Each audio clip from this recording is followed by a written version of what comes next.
In today's video, I am going to teach you how to insert GIF in Behance. By the end, you'll know exactly how to add an animated GIF to your project, so it looks clean, loads smoothly, and plays the way you expect. First, log into Behance and open a project.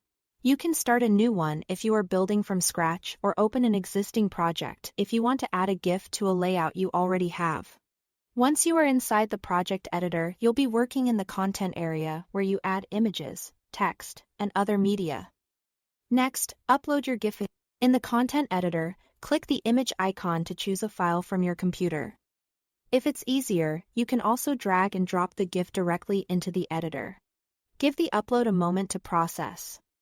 You'll usually see a brief progress indicator.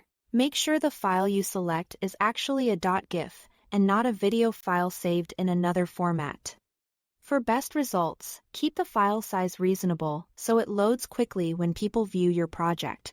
A web-friendly GIF with dimensions that match your layout will help it display sharply without slowing the page. After the upload finishes, fine-tune the image settings.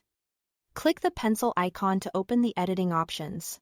Here, you can resize the GIF to fit your column width or adjust it so it sits comfortably with surrounding text and images. If you resize, try to maintain the original aspect ratio to avoid stretching or blurring. You can also align the GIF to match your layout style and add a concise caption if context will help viewers understand what they're seeing. Behance handles animated GIFs automatically, so you don't need to enable anything special. If it doesn't animate, double-check that the file is a proper GIF and that the upload completed fully before moving on. When everything looks right, preview your project. Use the preview to see how the animation behaves in a real viewing environment. Scroll through the page and watch for smooth playback, legible details, and consistent pacing with the rest of your content.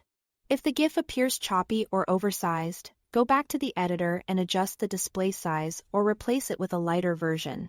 Once you are satisfied with the look and performance, click Publish. Your project will go live with the animated GIF in place, ready for viewers to enjoy. That's it. Thanks for watching.